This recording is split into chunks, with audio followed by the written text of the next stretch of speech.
En 1504, Rafael va a hacerse un nombre en la ciudad de Florencia, ya habitada por los gigantes Miguel Ángel y Leonardo. El joven artista pronto recibe la oportunidad de trabajar en las habitaciones del Papa en Roma y crea una obra maestra en cada pared.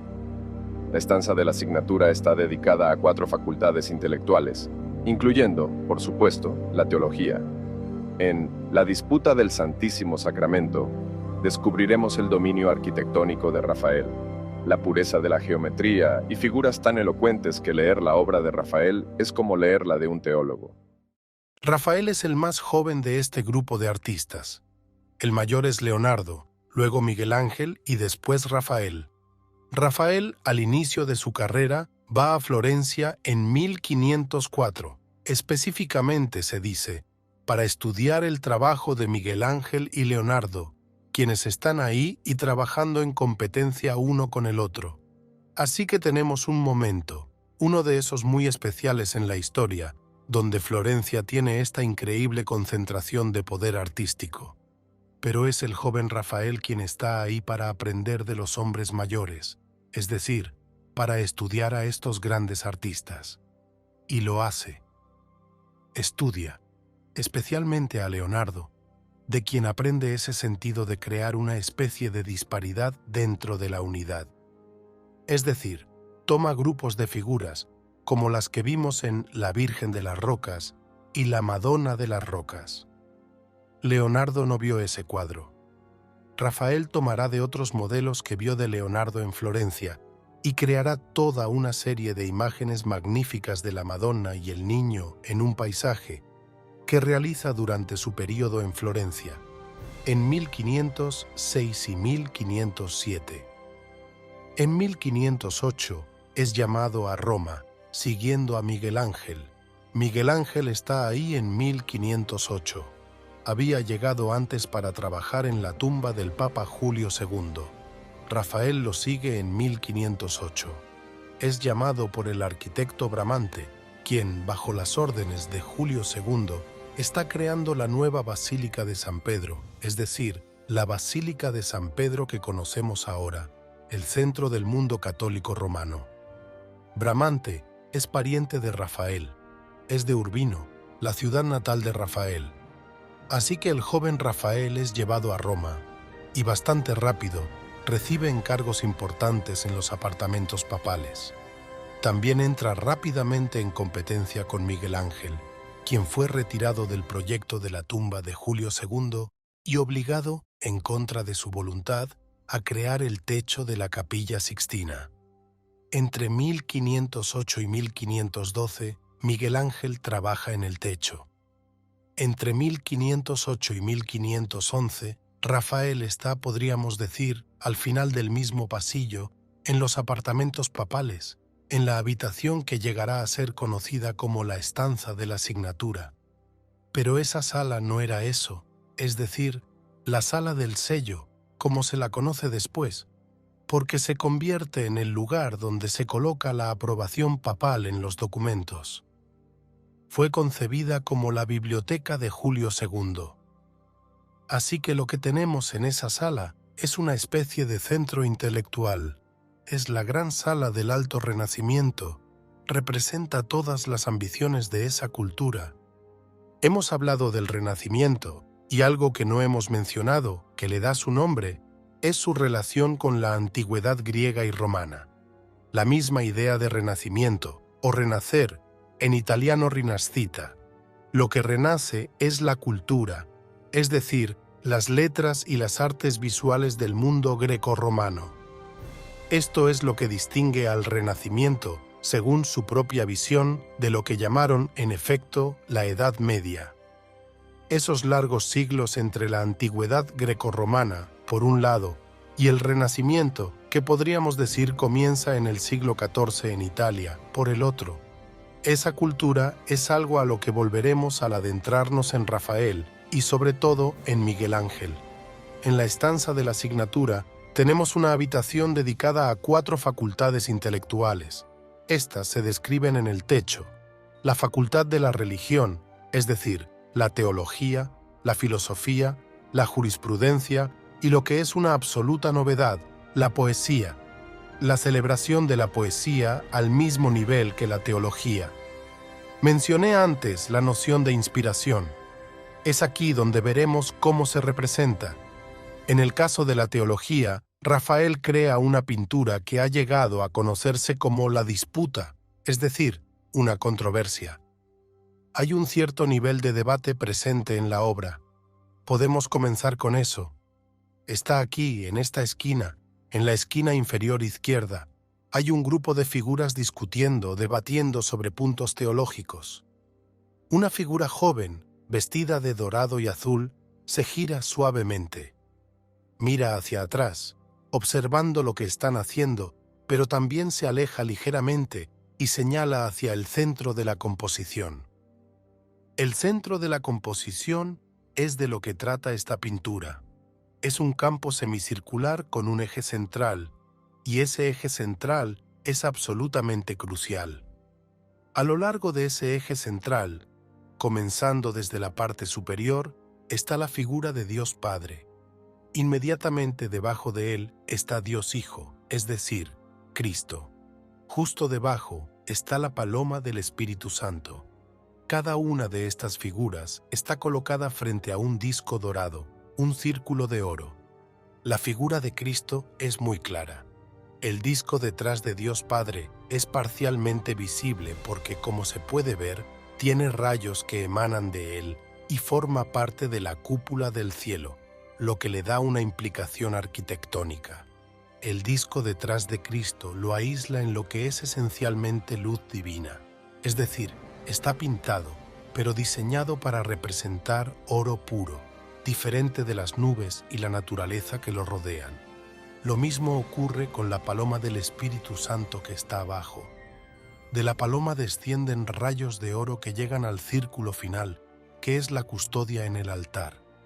Dentro de esta custodia está la hostia de la Eucaristía, ese pequeño círculo blanco que lleva la imagen de Cristo en la cruz. Lo que vemos aquí es un descenso de círculos dorados. La cúpula dorada del cielo es una metáfora antigua. También es una metáfora que, en cierta forma, se volvió un poco obsoleta para los pintores, porque en el siglo XV, en particular, se declaró que los pintores no deberían usar mucho oro aplicado. Se sugirió que, en su lugar, hicieran lo que Rafael hace aquí, pintar con pintura dorada. Esto se debe a que el oro aplicado no da gloria al pintor, ya que el mérito recae en el material, no en el arte. Si puede pintarlo, eso es arte. Usa pintura para imitar el oro, que es exactamente lo que Rafael ha hecho aquí. Pero es este descenso de círculos lo que establece el tema central de esta pintura. Resalto esta cualidad de la organización formal primero, porque el núcleo teológico de la imagen es este descenso. Esto representa lo que se conoce como la doctrina de la transubstanciación de la hostia, es decir, la presencia perpetua del cuerpo de Cristo en esa pequeña hostia, que es exactamente lo que se ofrece a cualquiera que participe en la misa. Así que aquí se debate una verdad teológica, pero su verdad teológica está más allá del debate. No está abierta al discurso ni a la discusión racional. Por eso, esta figura aquí, nuestro joven, se gira como un acto de fe. Es algo que va más allá, no está aquí, está allí, y hacia ahí dirige su mirada. Eso es solo una parte de esta pintura. La obra en sí es obviamente muy ambiciosa en toda su estructura. La zona superior está basada en el círculo. La zona inferior está basada en el rectángulo. Así como los círculos más puros están alrededor de Cristo, la paloma y la custodia que se eleva desde el altar mismo es la representación frontal más pura del rectángulo. Este rectángulo también se refleja en el patrón de pavimento en perspectiva. Sin embargo, cuando se ve en perspectiva, como puede notar, el rectángulo o el cuadrado se distorsiona según la visión natural. Lo mismo ocurre arriba. Los círculos dorados son círculos absolutamente puros, pero el banco semicircular de nubes, donde están las figuras de los santos, Comienza con Adán y continúa con figuras del Antiguo Testamento como Moisés, David y otros. Este grupo culmina a ambos lados con los santos Pedro y Pablo, pilares de la Iglesia. Estos pilares están sentados sobre nubes, es decir, sobre algo natural. Además, su círculo se ve en perspectiva, lo que lo distorsiona. Comenzamos en cada extremo, con San Pedro y San Pablo, los dos principales santos de la Iglesia Católica Romana. Adán, el inicio de todo, aparece porque, después de todo, cuando tomó la manzana, ocurrió el pecado original. Ese evento hizo necesaria, se podría decir, o mejor dicho, se afirma, la necesidad del sacrificio de Cristo para liberar a la humanidad del pecado original. Las diversas figuras incluyen a David, identificado con el arpa, y a Moisés, con las tablas de la ley. Las figuras que están aquí y aquí probablemente sean San Esteban y San Lorenzo, los primeros mártires de la Iglesia cristiana, aquellos que sacrificaron sus vidas por su fe. Así que tiene toda una historia representada desde el inicio de la humanidad con Adán, pasando por las figuras del Antiguo Testamento, los contemporáneos de Cristo como Pedro, y luego avanza hacia la era postcristiana con los santos modernos. Inmediatamente a la derecha de Cristo, desde nuestra perspectiva, está la Virgen María. A nuestra derecha, la izquierda de Cristo, está Juan el Bautista. Juan es el vínculo entre el Antiguo Testamento y el Nuevo Testamento. Nace antes que Cristo, por lo que pertenece al mundo antiguo, el mundo de la ley, es decir, la ley mosaica. Sin embargo, predica la llegada de Cristo y lo bautiza, convirtiéndose en el primer participante, por así decirlo, de la nueva era. La figura de Juan el Bautista casi siempre está señalando. Señala para negar que él mismo sea el profeta, el Salvador o el Mesías. Señala a su primo más joven, quien viene en camino. Juan desempeña un papel crucial al conectar el mundo antes de Cristo con el mundo después de Cristo. Ese es su privilegio en esta escena. Lo interesante, al observar esa pintura, y esto es algo crucial para apreciar lo que podríamos llamar la inteligencia pictórica de Rafael, son las diferencias entre María y Juan. Ambos están junto a Cristo, pero María está en el lado privilegiado, el lado derecho, dexter, de Cristo.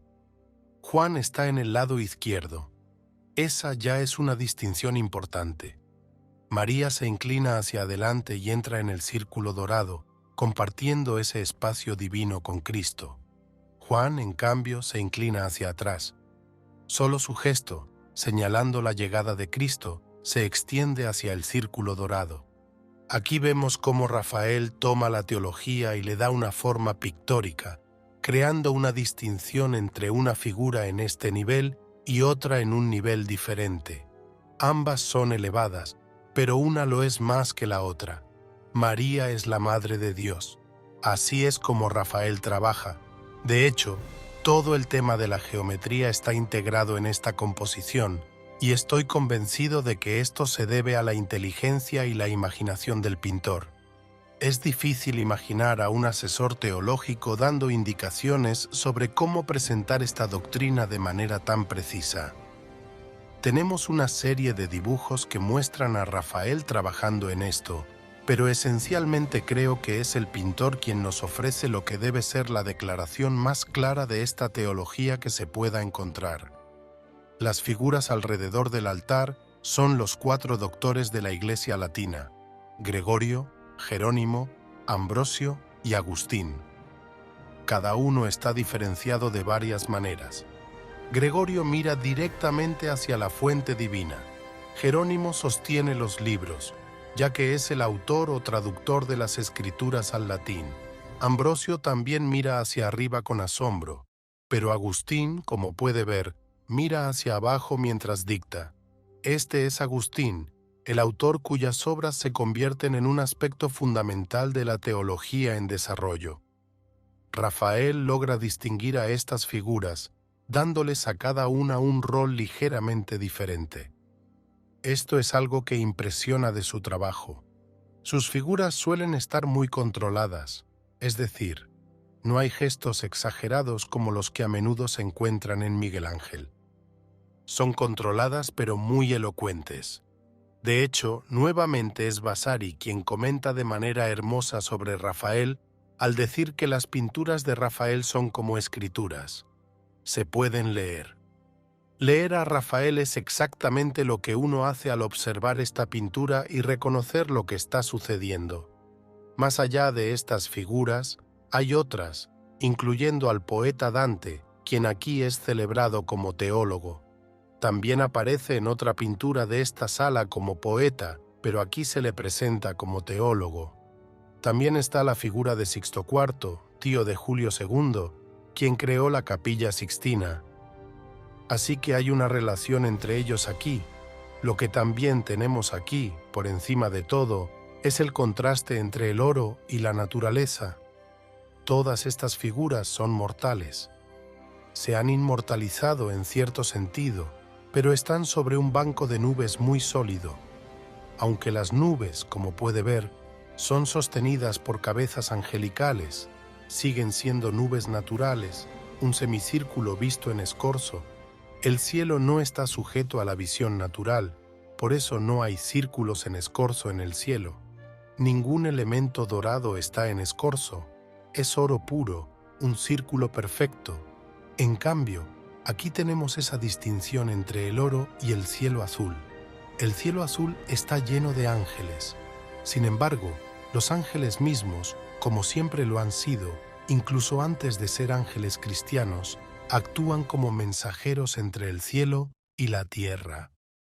De hecho, muchas culturas tienen estas figuras que desempeñan ese rol. Luego, al descender, encontramos que todas las figuras en la parte inferior están en la tierra, sobre esta estructura rectangular, excepto el altar, que representa la iglesia en esta composición. De hecho, el altar tiene inscrito el nombre de Julio II como papa. El altar simboliza la iglesia y extiende el oro hacia su propio antipendio, es decir, la parte frontal del altar. Este es un rectángulo sin distorsión, a diferencia del pavimento, que está en perspectiva. Así, la iglesia participa en la visión no distorsionada del cielo, aunque el altar mismo está en la tierra. Como puede ver, el altar cae por debajo de la línea del horizonte. En cambio, la custodia se eleva. Es el único elemento que realmente asciende y se sitúa contra lo que podríamos llamar un fondo celestial, aunque no es celestial en el mismo sentido en que el oro representa el cielo. Aquí vemos a Rafael desarrollando la teología. Estas figuras pueden llamarse figuras corales. Están desempeñando un papel que representa la duda racional, una duda que intenta ser racionalizada, pero que debe ser trascendida por la fe. No hay manera de que lo que ocurre a lo largo de ese eje central, es decir, esta verdad teológica, pueda argumentarse racional o filosóficamente. Simplemente se cree, y esa es toda la cuestión de la fe.